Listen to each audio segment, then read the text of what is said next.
Hello, and welcome to Revitalize Your Resume with Kansas Works Workforce Center. Today we'll be going over your resume and how to fix it up. My name is Tanner Zitlau. I am the Youth Career Advisor at the Emporia Workforce Center. Please take a moment now to mute your mics. Thank you. Let's begin. Your professional summary. An effective resume is concise, clean, and professional looking. Your resume should include your full name, contact information, including your phone, email, and city/state. I would leave my address off of this. Oftentimes, employers may believe this is oversharing. However, after your interview, I would put your address in your thank you letter. We will go over thank you letters in another workshop. Your resume should also include your education. I would put your highest education here. If you have multiple degrees, you can put those on as well, but I would use the one that is the most applicable. Extracurriculars such as clubs, athletics, volunteerism, etc. Any employability skills, also known as soft skills.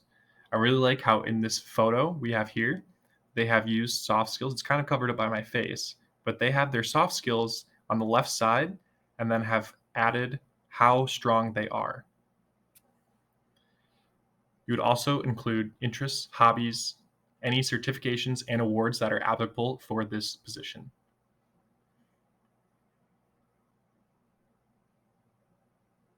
Here are some important resume tips. A good resume is 1 page long. This may be hard for some, as you'd like to put all of your skills and/or work history. However, it is important to prioritize when constructing a resume. 1. Be clear and concise. Explain your experience using action verbs to reduce filler words. We will go over action words in just one moment. Be consistent with bullet points. So, when completing your resume, make sure your skills or your job duties all have the same amount of bullet points. If you have 1 here and then 3 there, it might look less professional. 2. Don't lie or exaggerate. It's important to stay true to yourself and your abilities. Only share real experiences. Oftentimes, when an employer is interviewing a potential employee, they will use their resume to find and ask questions to see if they'll be a good fit. If you've lied or exaggerated, you may stumble and this may bite you in the butt. Make sure your resume is completely true so that you can really show off yourself. 3. Use keywords. Job descriptions use specific language. Adapt some of their verbs into your resume. When completing a resume, each resume should be made for that specific job because when you are applying for a job, you should go to their job description and find the skills that they are looking for. Now, again, don't lie or exaggerate, but find some skills that align with the skills they are looking for and put those on your resume. This will give you the highest chance of getting an interview. 4. Avoid possessive pronouns. Try to avoid me, I, my verbiage. Start sentences with action verbs. If on your resume you are detailing your skills and how they work with you, and you are saying I, this may come across as unprofessional. 5. Proofread carefully. Attention to grammar shows attention to detail. Cut down on mistakes and proofread your work. If your resume has lots of grammar and spelling errors, this may show future employers that you may not be very good with attention to detail or don't really care about this job. This should be a document that is very well forged and has no mistakes.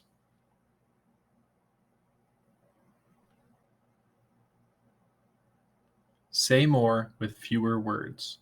Use action verbs to begin statements and give your resume power and direction. We talked about this a little bit in the last slide. If you were to say I, when talking about your skills, this may come across as unprofessional.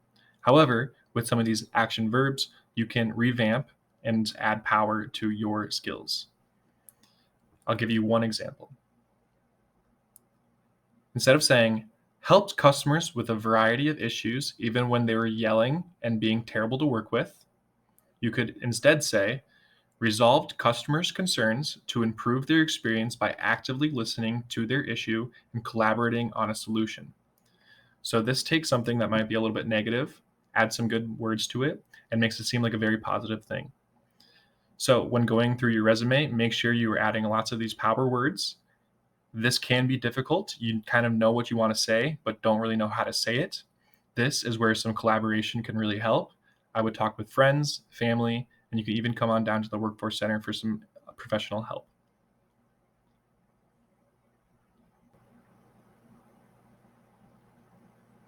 So these are two of the most common resume formats. We've got the chronological format and also the functional/skills based format. I'm going to go over kind of the pros and cons of both and when you would use either one. So the first one is the chronological format. This is the pretty basic resume that most people use. Um, it's the most widely used format. Logical flow, easy to read and prepare. So for this one, you're just going to have your name, an objective statement, and then also your work history. Your work history is going to go in chronological order. So from your first job to maybe the most recent job. I would usually stick with 3 jobs for this, 3 to 4.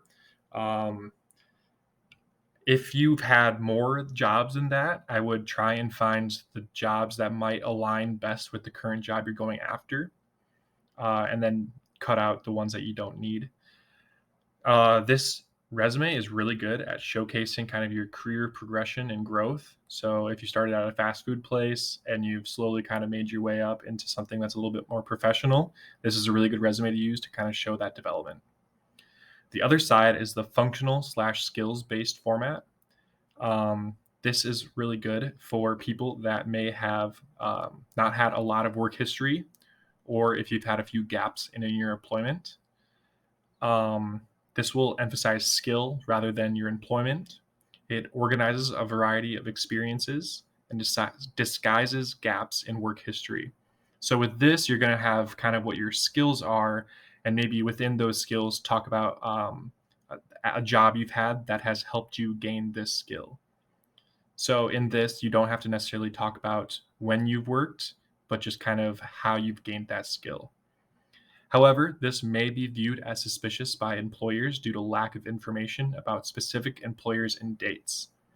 Oftentimes, I tell people to use this if they've had gaps or they don't have a lot of work history.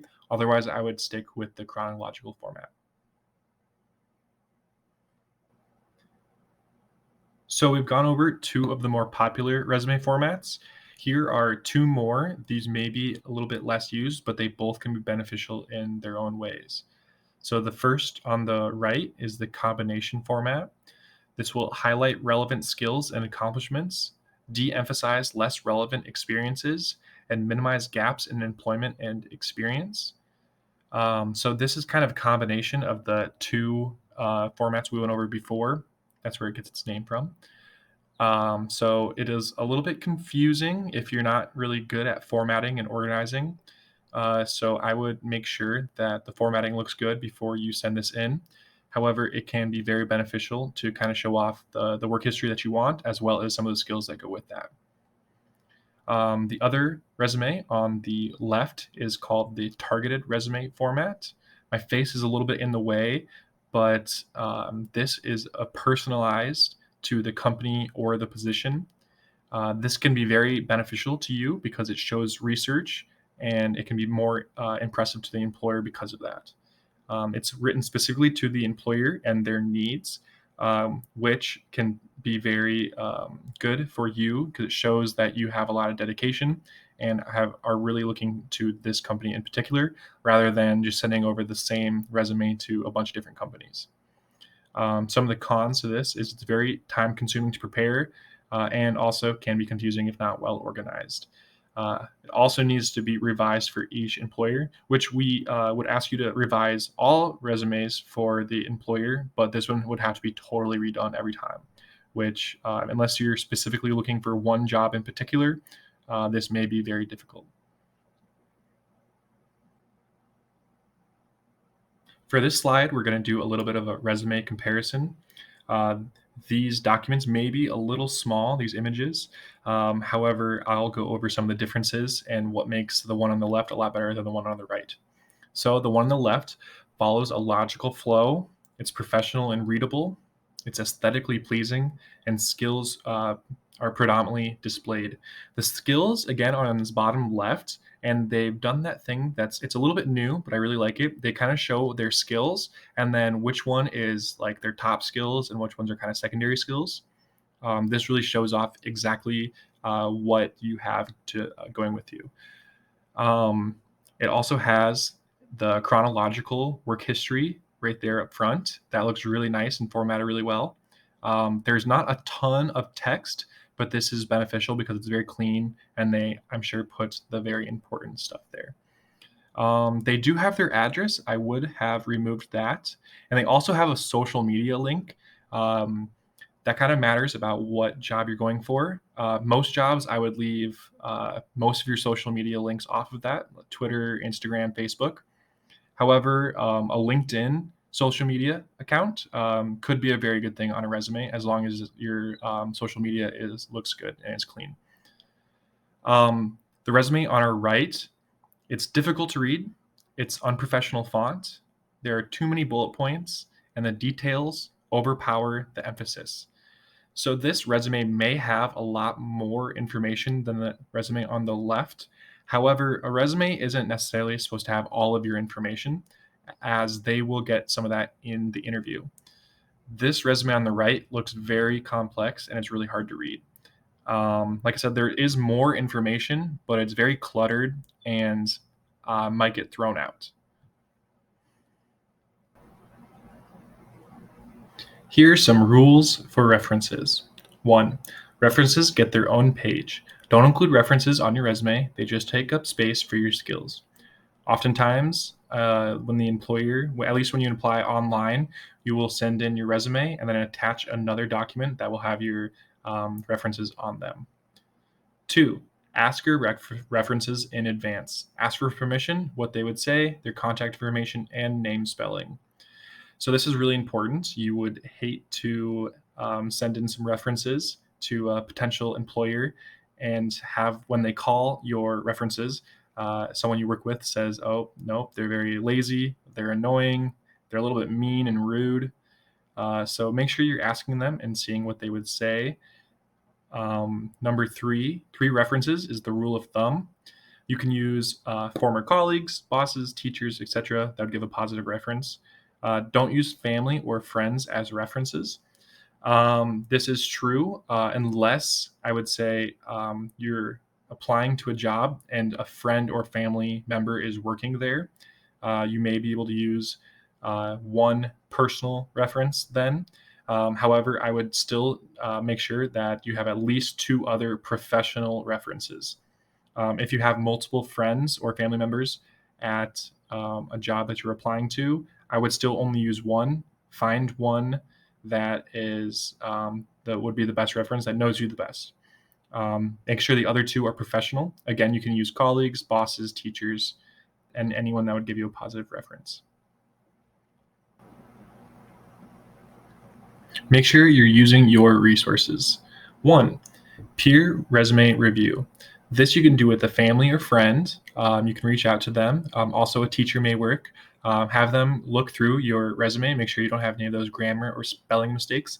You can also work with them on your bulleted points over your skills and duties at your work history to kind of go over and see if you could add more action verbs and make it a little bit better. 2, you can schedule a time to go into your local workforce center to meet with a professional and go over your resume. We make sure we are trained and we can make sure that your resume looks good to go. 3, you can use kansasworks.com. If you go to kansasworks.com and have an account, you can make a resume on there. However, oftentimes I tell people to use this as a master resume, not necessarily one that you're sending to employers. This is because it's really good about, you can put in an occupation and it'll spit out a bunch of skills that you may or may not have. And you can go through and choose the skills that you have gained from this, for this occupation. However, the formatting is not always the best. So a lot of times it's really nice to have all of your jobs there that in 10 years you can look back on and grab some of the more applicable ones. Number four is Big Interview, and you can get this through KansasWorks. If you have a KansasWorks account, you can go to Big Interview, and they can go through your resume with you. It's also really nice for interviewing. They have an AI that will ask you questions and record you. You'll answer it, and they will grade you on a bunch of different things: lighting, your vocabulary. It even has an counter. Um, so it's very nice to go, and you can get some more AI review. You can call or visit your local workforce center. So these are our hours of operation. We're Monday through Friday, 8 a.m. to 5 p.m., and we're closed 1 p.m. to 2 p.m. every day for lunch. Here are the different addresses and phone numbers at the bottom of your screen for your workforce centers. And if you scan the QR code, you can make an appointment today. Kansas Works Online. Your current local job listings and resources at your fingertips with our job search app. You can also follow us on social media. We post on Facebook and TikTok a lot with some great, funny videos. Thank you so much for tuning in and watching me give this presentation. Hopefully, we have helped you find your next career. Thank you and have a great day.